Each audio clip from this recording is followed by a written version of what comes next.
Today's episode is brought to you by the Tax Defense Group. The team of professionals at the Tax Defense Group are passionate about helping taxpayers resolve their tax debt. Their services include basic tax preparation, tax audits, resolving large tax debt, and more. They actively represent taxpayers throughout the entire USA. If you need help resolving your tax issues, contact the Tax Defense Group. Call the Tax Defense Group today at 800-850-7973 to get started. That number again is 800-850-7973, and you can visit them online at thetaxdefensegroup.com. Are you thinking about starting a business or a side hustle? For all businesses to be successful, you need a website.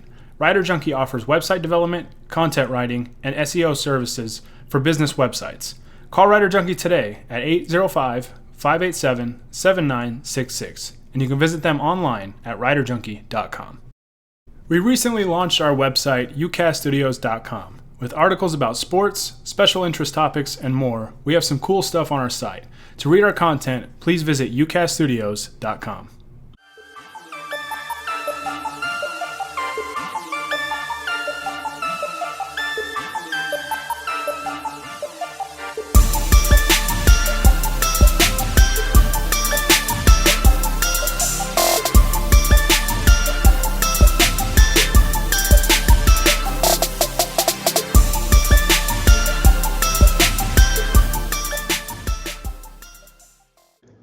What's going on, everybody? Welcome into another episode of the Lakers Outsiders weekly podcast brought to you by UCast Studios. I'm your host, Gary Kester, here with you as always. And joining me again today is Honi Ahmadian.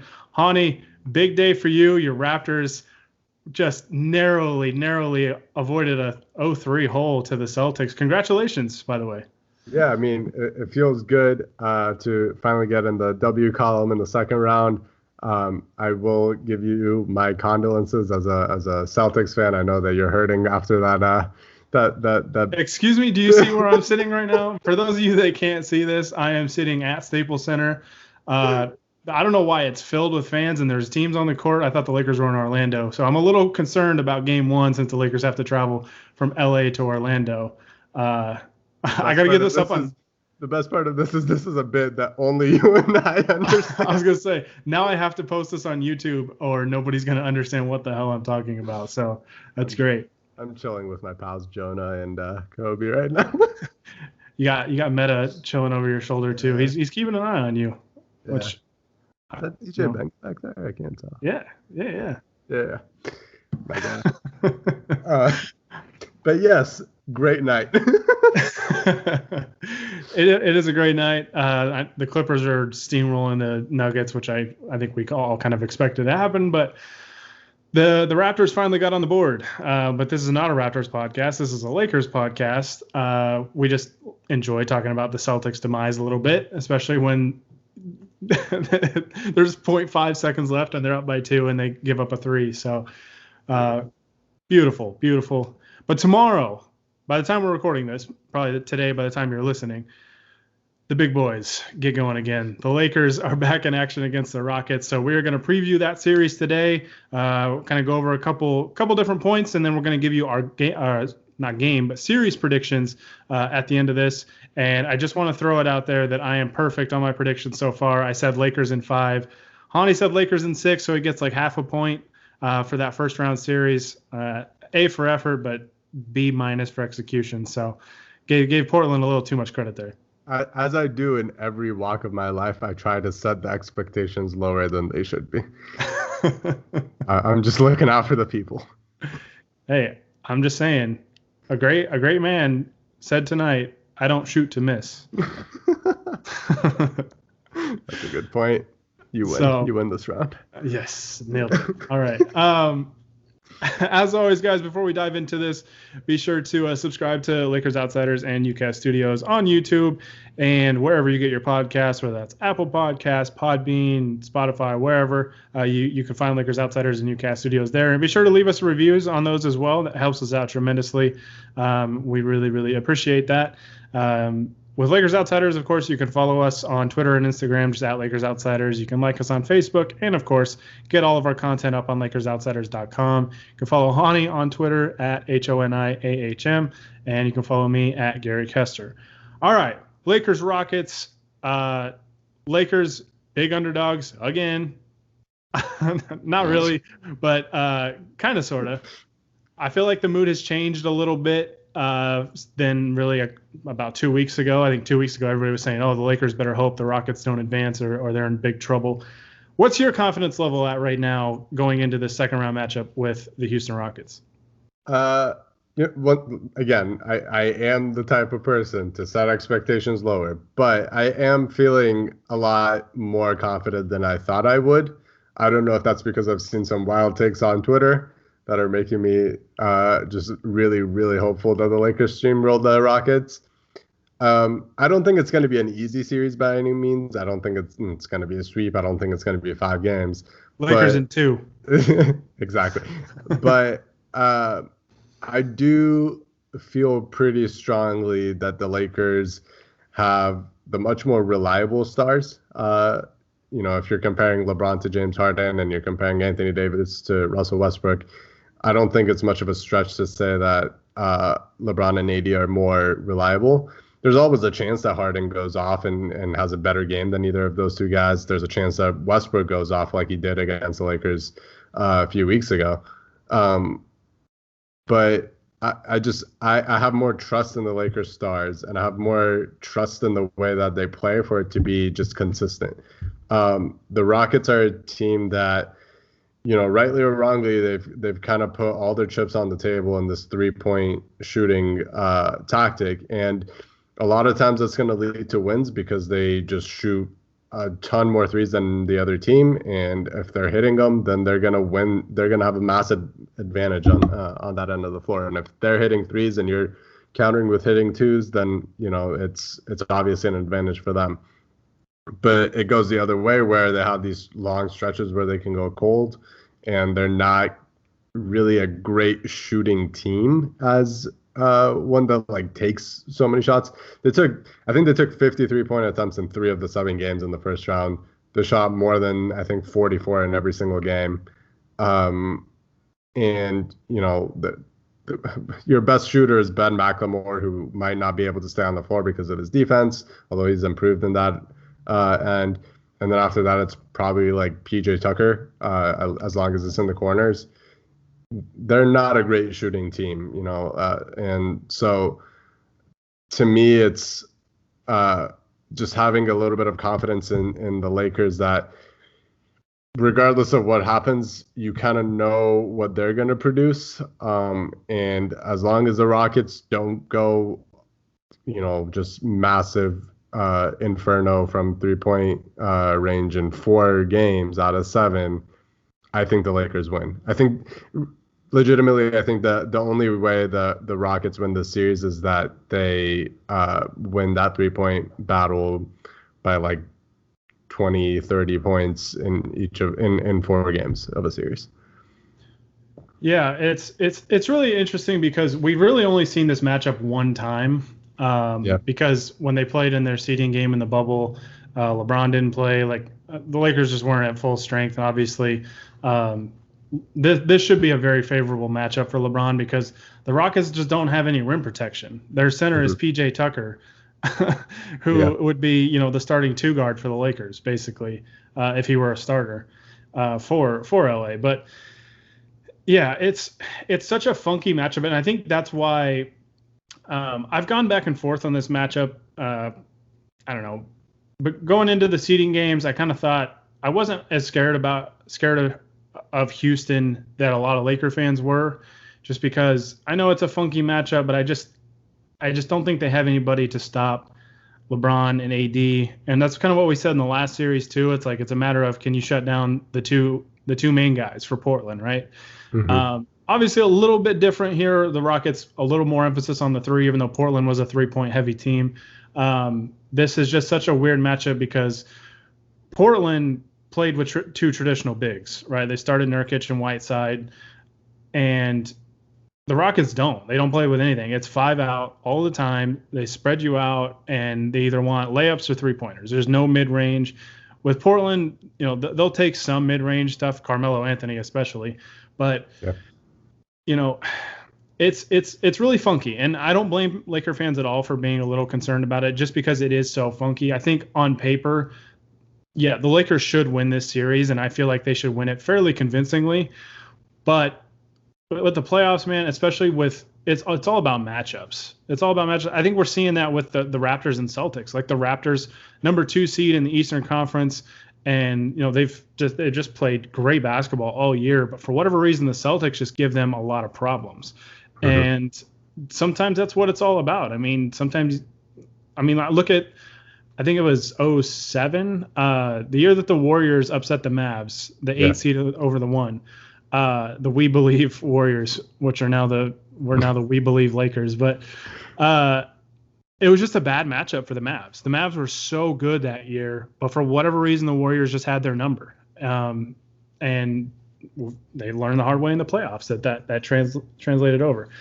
It's tough with this because, like I said, we've only seen this matchup one time really, and it was before really anybody. I think it was the Rockets' first game after they traded Capella. Yeah. And it was their first game that they played this 5-out style of basically just 5 perimeter guys and PJ Tucker playing center. And it was just weird. There's tape on it now. There's more of a blueprint on it, I think, which benefits the Lakers. And in that game, I mean, the Lakers lost 121 to 111. The Rockets shot the lights out in that game, shot 50% overall from the field, 45% from 3, 19 of 42. The Lakers shot pretty poorly, 9 of 31 from the 3-point line. And it was a struggle. I mean, the Lakers had many opportunities in that game to go win it and just didn't. And Russell Westbrook played just incredible basketball in that game. He had 41, 8, and 5. So based on what we saw in the regular season, it's tough to really draw any conclusions for those reasons because we've only had the one matchup and it was the first game since. Both teams, I think, are very different now. I think the Lakers showed in that Portland series that they can play some extremely efficient basketball on both ends of the floor. And the Rockets really struggled in their series. I don't know whether to read into that or not. Like I said, it could just be a matchup thing. We don't really know. But given those first-round performances, where we saw the Lakers kind of come out and stumble in that first game and then just reel off 4 straight and look dominant in a couple of those games, matched with Houston going 7, which they looked pretty dominant in some of those games as well. But, I mean, they were a point away, or was it 2? Yeah, I think it was 2 technically. Yeah, 2. 2 points away from going to overtime in that game 7. A 3 wins it at the end there for the Thunder. So given the first round performances of both teams, did that sway your opinion of this series in any way? Yeah, absolutely. I like I said, I was a lot more worried about the Rockets just in the sense of how explosive their offense can be, how much they gave the Lakers kind of troubles in that game that you mentioned.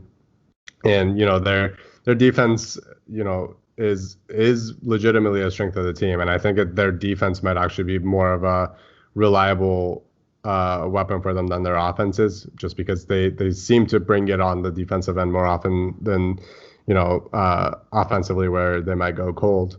But yeah, I don't think they look very convincing against OKC. And like you said, the 3 out of the 4 games that they won basically in blowouts. The games that they lost were all close.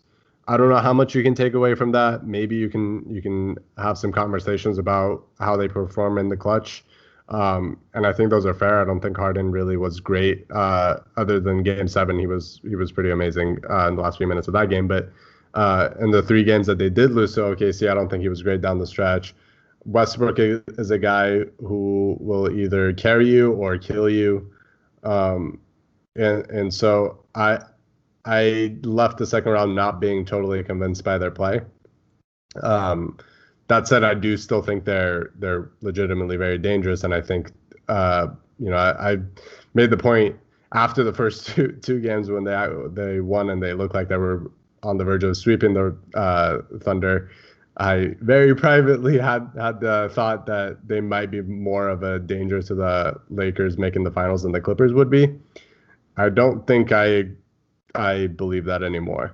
And then on the other hand, the Lakers came into the playoffs not really playing great ball in the bubble, and struggled in that first game, obviously, and then they really picked it up. And I think a couple of things from the Lakers play really make me a lot more confident. One, they got their shooting back. Danny Green and KCP especially looked a lot better.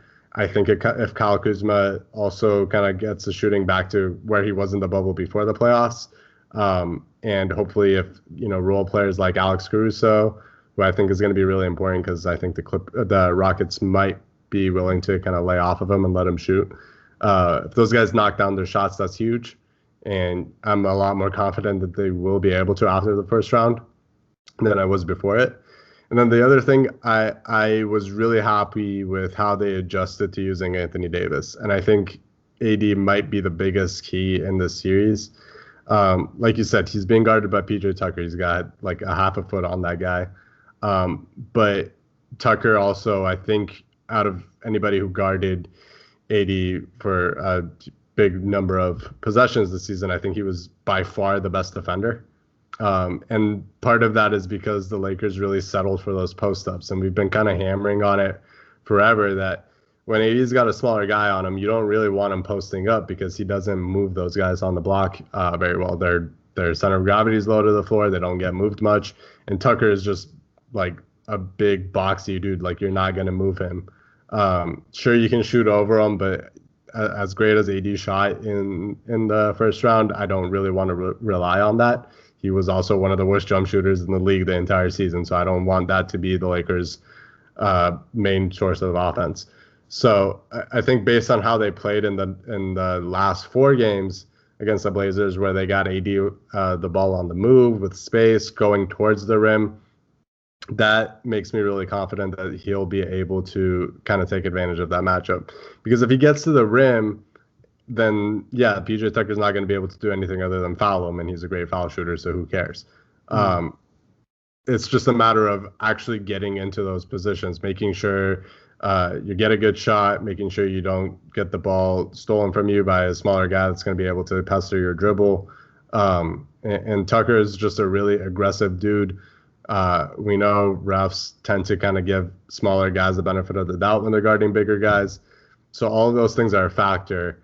And to me, it's, putting Anthony Davis in positions to succeed on offense is just absolutely huge in this series. And I feel a lot more confident in the Lakers' ability to be able to do that than I did going into the first round.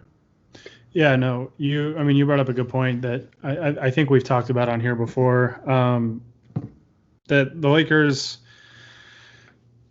you just can't dump the ball down to AD in the post just because the team is smaller. I mean, yeah, like if he has good position, yeah, like throw it down there to him, yeah. And if they send a double or whatever. I did like that Davis, I think it was today or maybe it was yesterday, acknowledged the fact that he kind of needs to go quicker to kind of go before those double teams can really hit him. And I think that's a great observation. I think that's something that we've brought up, or maybe we just discussed it privately, but we've talked about that, just going quicker and not sitting there and waiting for a double team to show up, because that's when AD seems to get himself into some trouble.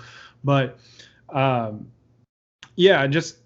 I kind of noticed it more so in the seeding game, and this was, without LeBron, so I didn't really take much away. But one thing I kind of noticed was the Lakers are going to be better off, especially if they're going to play with 1 or 2 traditional big guys out there, if they really emphasize trying to get the ball up on the rim. Just get the ball up on the rim, whether it's, jump shots or ideally dribble penetration, because the Rockets are never going to have any rim protection out there. They're probably the best rim protector right now is Robert Covington, I would guess. Yeah. And that's just like, that's not his, like, he's not an Anthony Davis, like a guy, or JaVale McGee or Dwight Howard, a big guy that's going to really alter shots around the basket consistently. He can do it here and there if he's in the right position and whatnot. But dribble penetration, I think offensively is going to be huge. Not just dribble penetration, but guys, coming off of curls, cuts, whatever, just getting something going towards the basket, I think is going to be huge, because there were stretches in that seeding game that the Lakers were missing layups, but because they were getting the ball up on the rim, AD or Dwight or any of their bigs were getting the offensive rebounds and getting easy buckets. And I think that's how you really punish a smaller team, rather than just you say, here, we're going to dump it in the post and everybody just clear out. not typically good offense, not very efficient. So, keep running your offense. And I think that's where LeBron's really going to be able to be a huge help, is that he should be able to get to the basket early and often in this series. And even if he's missing layups or whatever, and he's drawing a second defender, there's going to be a lot of lob opportunities. There's going to be a lot of putback opportunities. And I just think there's going to be a lot of opportunities for LeBron to get easy buckets inside too. So, as long as the Lakers don't, look at it from a narrow point of view where it's like, all right, we're bigger than these guys, just dump in the post and we'll be fine, I think they'll be okay. As long as they don't just go strictly to that, I think they'll be okay. Just get the ball going towards the basket in different ways. And luckily, you might have the best player in the league for doing that in LeBron James. And I think that's going to open up a lot of different things for this team. If they can hit threes, it's only going to make things even better. Like if they're hitting threes and they can space the floor properly, the Rockets are going to have a hard time, I think, defending this Laker team, especially with LeBron on the floor. So it'll be interesting to watch to see what the approach is. I would imagine with the extra time off, the Lakers have been prepping for both teams, but I think most people expected the Rockets to be that second round matchup, although credit to the Thunder, man, they gave them everything that they could possibly handle. But this was the matchup we kind of all expected, and I would assume the Lakers have been prepping for this, and those couple extra days of their series going a seventh game could really help the Lakers in that regard. So we're going to take a quick break. When we come back, Honi and I are going to talk about who we think the X factor in this series is going to be, and then we are going to give it another shot on our series predictions. We'll be right back. Today's episode is brought to you by the Tax Defense Group. The team of professionals at the Tax Defense Group are passionate about helping taxpayers resolve their tax debt. Their services include basic tax preparation, tax audits, resolving large tax debt, and more. They actively represent taxpayers throughout the entire USA. If you need help resolving your tax issues, contact the Tax Defense Group. Call the Tax Defense Group today at 800-850-7973 to get started. That number again is 800-850-7973, and you can visit them online at thetaxdefensegroup.com. Today's episode is also brought to you by Writer Junkie. Are you thinking about starting a business or a side hustle? For all businesses to be successful, you need a website. Writer Junkie offers website development, content writing, and SEO services for business websites. Call Writer Junkie today at 805-587-7966, and you can visit them online at writerjunkie.com. We recently launched our website, ucaststudios.com. With articles about sports, special interest topics, and more, we have some cool stuff on our site. To read our content, please visit ucaststudios.com. All right, so before we get out of here, we're going to talk about, like I said before the break, what we think the X factor is going to be in this series, what or who, and we'll give our series predictions, which I got one right in the last round, so I'm sure I'll get this one horribly, horribly wrong, but it'll be fun anyways. So, Honi, what do you think? Who kind of tops the list as your X factor for this series? I thought of it in a few different ways, and I thought of a few different guys. I think Danny Green is a huge component of this to me, just because they need his shooting and they need his defense against James Harden. I think he would be the best option to guard Harden for most of the game, and need him to stay out of foul trouble. And if they're able to guard Harden without double teaming, then that's huge. I thought about Kyle Kuzma, who, like I said earlier, if he's hitting his shots and the defense that he's playing, then he becomes just such a crucial component of this team, and the Lakers become really, really difficult to guard if he's hitting those shots. But ultimately, I kind of went a little wayward, and I think, to me, a big X factor, maybe the biggest X factor, is Marquis Morris. And I think we kind of mentioned him in one of our earlier podcasts during the first round, and how impressed we were in how he played against the Blazers. He didn't put up crazy stats or anything. He barely scored. He didn't really rebound a whole lot, but just the way that he played, especially on the defensive end, to me was so impressive. And against this Rockets team, I'm expecting that the Lakers won't be able to really go to the well of having two bigs on the floor very often. Based on kind of some of the quotes that came out of practice, I think they're going to try it in game one, but my expectation is that it won't work very well and that they're going to have to switch that up. And Morris, I think, is somebody who could take that starting position from JaVale McGee, rather than a guy like Kyle Kuzma, who I know a lot of Lakers fans want starting based on his play recently. But I think Morris is a guy who plays his role extremely well. He doesn't need to take a shots. He's not going to ISO. He's just going to spread the floor. Offensively and defensively, he's kind of the perfect sort of player to guard the Rockets because he's sort of one of those lost tweener bigs where he can guard wings. He's sort of in between a wing and a big. And based on how the Lakers play, they love playing with bigs. Frank Vogel talked about wanting to make the Rockets adjust to them rather than adjusting the other way. And I think Morris is kind of a perfect balance point of that, where the Lakers can still play big with him. He's not a rim protector like McGee is, but he can still crash the boards. He can still get you extra possessions that way. And he can still be a big, a deterrent at the rim, even if he's not really blocking shots. But he also allows you to guard, the 5 wings that the Rockets basically throw out there. He can switch onto pretty much any guy that they have. And that's huge because then if you have him on the floor instead of JaVale or Dwight, then basically the Lakers can switch 1 through 5 against the Rockets. And that allows their defense to really compete through every possession. And then the other thing, just from an intangible aspect, the Lakers, to me, kind of lack those tough guy, old school dogs that we talk about. And I think Keith is just the perfect player to do that. And I think the Rockets have quite a few of those guys, and PJ Tucker and even Westbrook.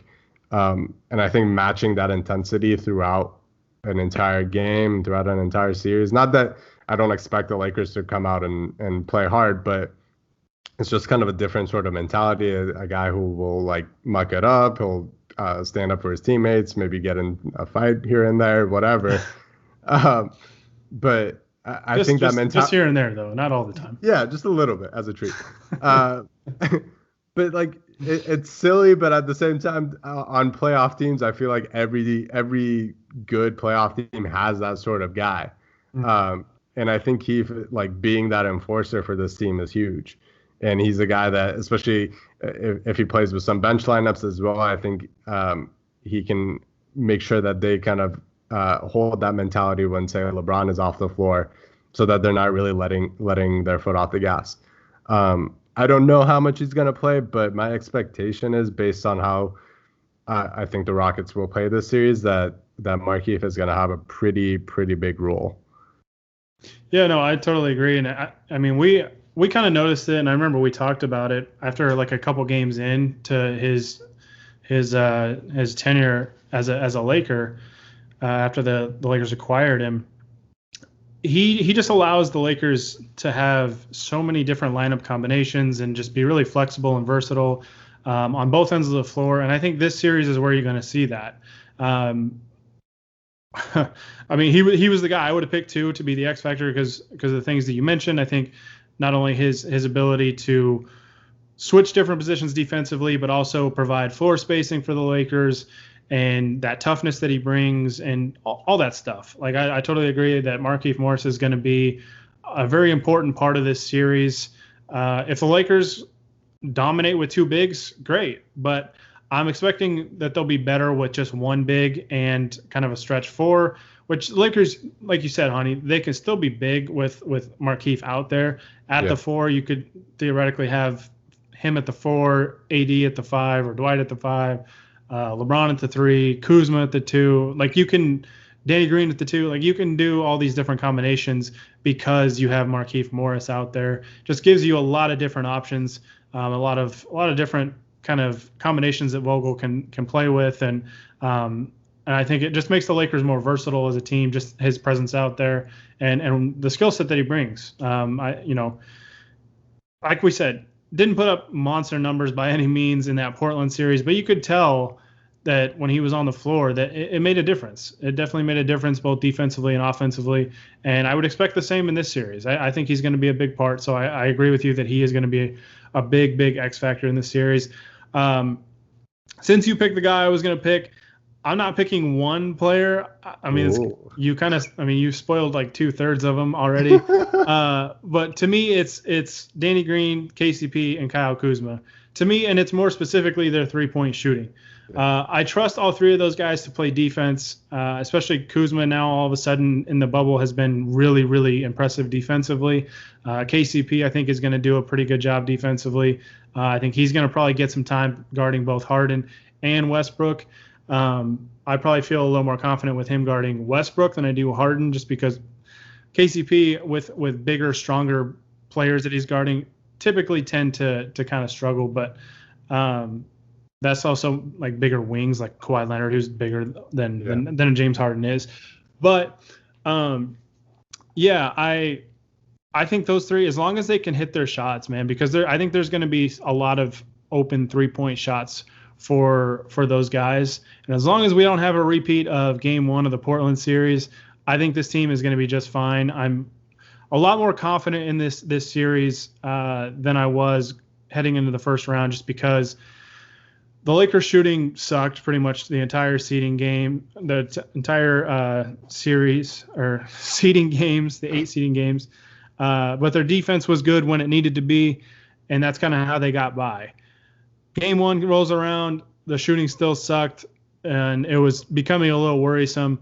But then after that, they really turned it around. If they can continue that, and especially those three, Danny Green, Kyle Kuzma, and KCP, if they hit open threes, I think the Lakers are going to roll in this series, and I think it'll be over fairly quickly. I'll go out on a limb and say that. But yeah, if they don't hit threes, then it's going to be tough, because the Rockets are going to go on stretches where they hit threes. Like, this is like a classic D'Antoni team. And this, I always thought this with his teams, like going back to like the Phoenix days, is that as good as like his teams have been, some of his teams have been really, really good.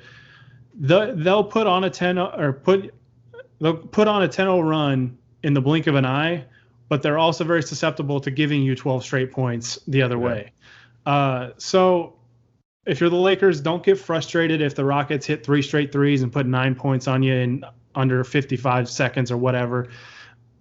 You'll be all right. Like, there's going to be opportunities. We saw in the Thunder series, there were a number of times where I thought, oh man, here we go, the Rockets are going to run away with this one, and the Thunder would come storming back, because that's what a Mike D'Antoni team kind of typically does. So, and that comes down to 3-point shooting. You can't go 2 for 3 on these possessions. If you can match the Rockets' 3-point shooting even somewhat, I think the Lakers will be fine, because I think the Lakers will still get opportunities at the basket without any rim protection. I think AD and LeBron are going to get a lot of buckets inside the paint. So that's the X factor for me. I mean, we both agreed on Morris and the 3-point shooting of especially those 3 guys in particular, but obviously everybody.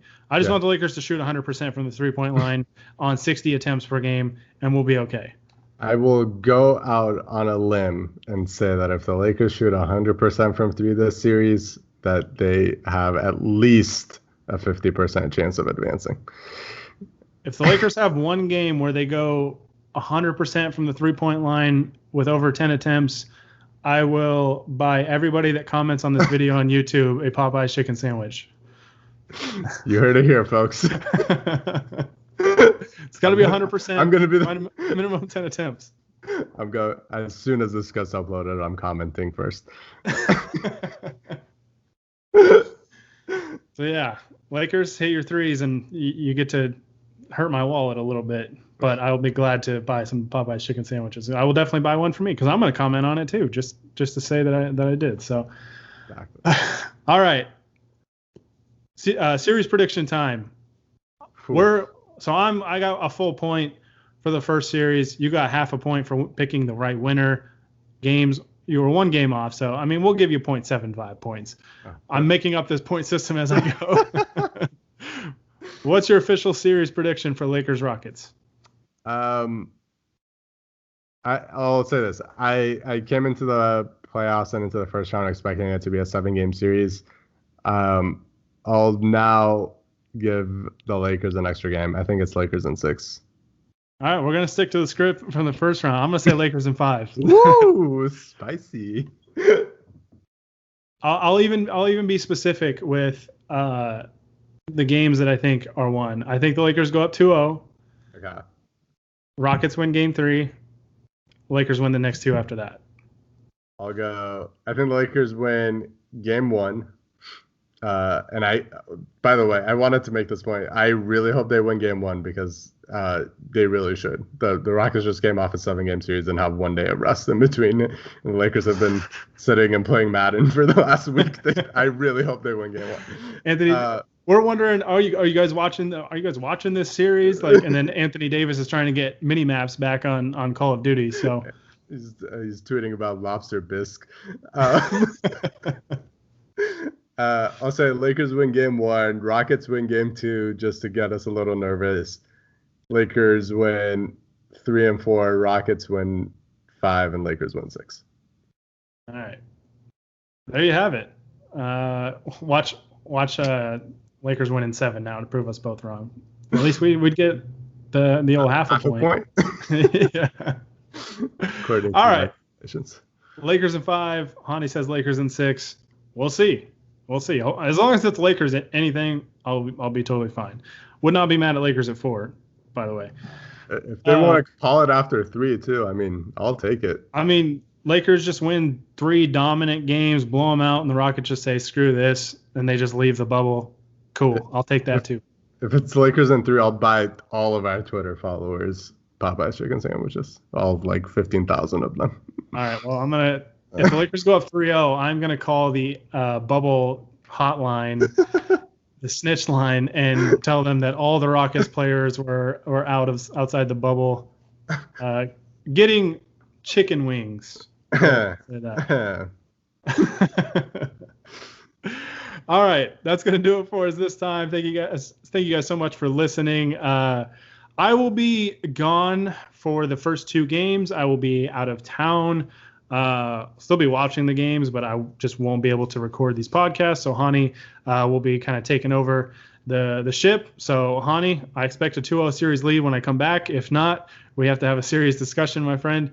I'm getting us this sponsorship in these 2 podcasts. You're just going to say Popeye's chicken sandwich for 40 minutes straight. Oh, by the way, Lakers win game 1. Popeye's chicken sandwich. But yeah, no. So that's what's coming up. But we're gonna as always, we're gonna have coverage for you guys up on LakersOutsiders.com. So be sure you follow us on social media, Twitter and Instagram at LakersOutsiders, and like us on Facebook as well. Yeah, follow Honi on Twitter at HONIAHM. Follow me at Gary Kester, and of course, you can subscribe to Lakers Outsiders and UCast Studios on YouTube and wherever you get your podcasts. And we'll be there. So. It feels like it's been a while since the Lakers have really played, and I'm excited for tomorrow's game. I'm really actually amped for this series. I was a little bit nervous for the Portland series. I don't know why, but I'm more excited for this one. I don't know if that's a good or bad thing. So we'll have to see. But I'm excited, but as soon as the first James Harden snapping his head back foul gets called, I'm going to be furious. I'm going to throw my phone across the room. We have to watch at least 4 games of James Harden grifting the refs, and I'm not looking forward to that aspect. But the rest of it should be fun. Whenever we get a Scott Foster game, just know that both fan bases are going to be united in our hatred for Scott Foster. That man knows how to bring people together. It's not a great way, but he gets it done. So the life of the party. All right. Thank you guys so much for listening. But until next time, this is Gary Kester with Honi Ahmadian and the Lakers Outsiders, signing off. Shout out Von Wafer.